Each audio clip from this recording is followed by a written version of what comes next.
विक्रम सिंह जी, तस्वीरें हम दिखा रहे हैं। आपने सुना, मैंने केंद्र सरकार के भी नुमाइंदे से पूछा, दिल्ली सरकार से भी, ऐसा कुछ भी नहीं लगा जिससे हम आश्वस्त हो कि कल सुबह फिर यही तस्वीरें नहीं आएंगी। मेरा सवाल आपसे यह है कि क्या पुलिस वहां पर सोशल डिस्टेंसिंग एनफोर्स करने में नाकाम हो रही है तो सारी जिम्मेदारी पुलिस की है? क्या उन्हें समझना नहीं चाहिए कि दुकानें धीरे, आप हमेशा के लिए तो लॉकडाउन नहीं रख सकते ना, बंद नहीं रख सकते। आखिरकार जब दुकानें खुलेंगी तो आपको सोशल डिस्टेंसिंग एनफोर्स करना होगा। मुझे आप बस ये बता दीजिए, और जो नागरिक घर में बैठकर लॉकडाउन का पालन कर रहे हैं, कि वो किसकी गर्दन पकड़े? केंद्र सरकार की, दिल्ली सरकार की, पुलिस की? किसकी किसकी गलती है? अंजना जी, ये बिल्कुल अप्रत्याशित रूप से बिना एप्लीकेशन ऑफ माइंड के दुकानें खोली गई हैं। मेरे बस 3 छोटे छोटे परामर्श हैं। आप टोकन सिस्टम लागू कर दीजिए कि 10 से 11 के बीच में ये, 11 से 12 के बीच में ये, 1 घंटे में 30 उपभोक्ताओं को टोकन दे दीजिए। लाइन लगाने की जिम्मेदारी जो शराब का ठेकेदार है उसकी प्राइवेट सिक्योरिटी करे, क्योंकि पुलिस के पास वैसे भी लॉकडाउन और तमाम जिम्मेदारियां crime control, law and order और इसके अलावा वीआईपी सिक्योरिटी आदि की है।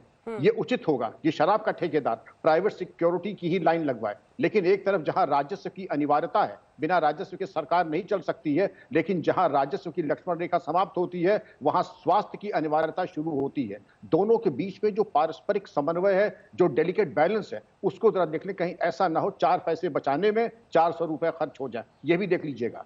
तीसरी चीज, जो शराब खरीदने की बेकरारी है, मेरा यही परामर्श होगा कि जो शराब खरीदने जा रहा है उसके अंगूठे पे वैसे ही काला निशान, जैसे कि जब हम वोट डालते हैं तब लगा दिया जाए। अगर शराब खरीदने का सामर्थ्य आपको है तो आपको किसी सरकारी अनुदान, दाल चावल, कंट्रोल का राशन आदि के ऊपर आपका कोई अधिकार नहीं होगा। और पुलिस की वैसे भी तमाम जिम्मेदारियां हैं। ये समस्या निकट भविष्य में खत्म नहीं होने वाली है। शराब के ठेकेदार भली भांति प्राइवेट सिक्योरिटी गार्ड्स की ड्यूटी लगा सकते हैं, जो कि लाइन लगा लेंगे, कोई बड़ी बात नहीं है। और प्राइवेट सिक्योरिटी गार्ड्स को भी एक नौकरी का अवसर मिल हाँ, विनोद गिरी जी, आप सुन रहे हैं विक्रम सिंह साहब को? पुलिस इस वक्त अलग अलग जगहों पर काम कर रही है, उनके लिए बहुत बड़ी चुनौती है। क्या ये जिम्मेदारी इन दुकानदारों की भी नहीं है कि वो थोड़ा सा प्राइवेट सिक्योरिटी हायर करें, कुछ कोशिश करें कि कम से कम गोले बनाए? हमने किराने की दुकानों में, एसेंशियल्स की दुकानों के बाहर देखा है, लोग सफेद गोल लगा रहे हैं। यहाँ पर क्यों ऐसी लापरवाही हो रही है?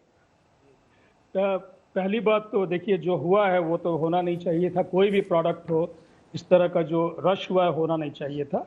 हमारा ये मानना है कि देखिए, लिकर की बात नहीं है, ये किसी भी प्रोडक्ट में, पॉपुलर प्रोडक्ट में 40 साल के बाद, 40 दिनों के बाद अगर प्रोडक्ट आ रहा है और उसमें फिर इतनी कम दुकानें हैं। एक फैक्ट जो हम नजरअंदाज कर रहे हैं कि दिल्ली में करीब 800 दुकानें हैं, उसमें से कल को सिर्फ 150-160 दुकानों के लगभग खुली थी।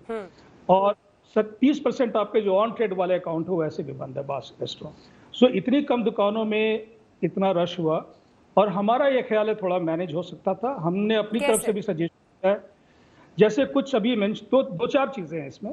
एक है जो बहुत शॉर्ट टर्म में छोटी चीजें हैं, जैसे अभी बात कर रहे थे, विक्रम सिंह जी भी बात कर रहे थे, शायद टोकन दिए जाने चाहिए। अब हमने काफ़ी जगह देखा है, गवर्नमेंट, छत्तीसगढ़ की गवर्नमेंट ने भी आज किया, पंजाब कर रही है, वेस्ट बंगाल ने पहले ऑर्डर पास किया था कि एक ऑनलाइन डिलीवरी सिस्टम बिल्ड करने के लिए। यूएस वगैरह में हमने अभी देखा है 16-17% अभी जंप हुआ है। अब वो कंट्रीब्यूशन हो रहा है, क्योंकि आप देखिए वायरस हमारे साथ रहने जा रहा है। अबे हमें आगे जो बिजनेस जैसे करना है वो चेंज करना होगा, तो हमें ह्यूमन इंटरेक्शन तो कम से कम करना होगा। हमने बार बार गवर्नमेंट को लिखा है, दिल्ली सरकार को भी हमने लिखा है कि आप ये ऑनलाइन सिस्टम इंप्लीमेंट करना शुरू कीजिए। एक फॉर्मल सिस्टम हो जाए, एक फॉर्मल सिस्टम हो जाए होम डिलीवरी का, जिसमें हम प्रोडक्ट डिलीवर कर सके। एक अभी मॉडल छत्तीसगढ़ सरकार ने लॉन्च किया, उन्होंने एक साइट भी बना दी है। तो दिल्ली में तो हमारी जो बार कोडिंग होती है, प्रोडक्ट ट्रेसिंग इतनी बढ़िया है दिल्ली में कि यहाँ तो हम बेस्ट इक्विप्ड है करने के लिए। तो देखिए, तरीके बहुत करते। राघव जी, ऐसी पहल क्यों नहीं करती आपकी सरकार? उसके बाद मैं डॉक्टर पारेख आपके पास आ रही हूँ। ऐसी पहल क्यों नहीं करते हैं? ये क्यों एक एक दिन हम क्यों वेट कर रहे हैं? हमने जब इतना सख्त लॉकडाउन जैसा कदम उठाने में देरी नहीं की, हम ऐसी लापरवाही हर दिन बैठकर 6 बजे 5 बजे बहस करते रहे? नहीं, देखिए, 2-3 सुझाव बड़े महत्वपूर्ण आपके चैनल के माध्यम से मुझे मिले हैं अभी। जहां तक ऑनलाइन डिलीवरी का सवाल है, वो एक ऐसा विषय है जिस पर सरकार चर्चा कर रही है। मैं आपको बड़ी पुख्ता खबर दे सकता हूं कि सरकार गहन चिंतन कर रही है और इसकी योजना भी बना रही है कि किस प्रकार से ऑनलाइन डिलीवरी इसकी शुरू की जाए, ताकि ये जमावड़ा और जो भीड़ है ये लगना बंद हो, और उचित समय पे इसकी घोषणा भी की जाएगी। अभी जहां तक मेरी जानकारी है, देश में कोई भी ऐसा शहर या राज्य नहीं है जहां ऑनलाइन डिलीवरी होती है। एक मात्र बंबई एक ऐसा शहर है, बंबई के कुछ कोनों में, जहां फोन के माध्यम से अगर आप अपना ऑर्डर दें तो आपको घर पे मुहैया कराई जाती है, और कहीं भी देश में लागू नहीं होती है। उसमें एक्साइज एक्ट के तमाम प्रावधानों का संशोधन करना पड़ेगा, अमेंडमेंट लानी पड़ेगी, वो अवश्य लाएंगे, उसमें कोई समस्या नहीं है। जहां तक प्राइवेट सिक्योरिटी की बात है, देखिए मुझे नहीं लगता कि प्राइवेट सिक्योरिटी लगाने का कोई हल है। देखिए प्राइवेट सिक्योरिटी वो काम नहीं कर सकती, और उसके पास वो शक्तियां, वो संसाधन, वो अथॉरिटी नहीं है जो राज्य की पुलिस के पास होती है। राज्य की पुलिस के पास जो अथॉरिटी होती है वो एक साधारण प्राइवेट सिक्योरिटी वाले के पास कहां होगी। और हमने देखा ये बात, कल भी देखा, आज भी देखा कि वो गोले जो आप बता रहे हैं कि सफेद रंग के गोले दुकानों के बाहर, शराब के ठेकों के बाहर भी बनाए गए, लेकिन फिर भी 1.5-2 किलोमीटर दूर लंबी लाइन लग गई।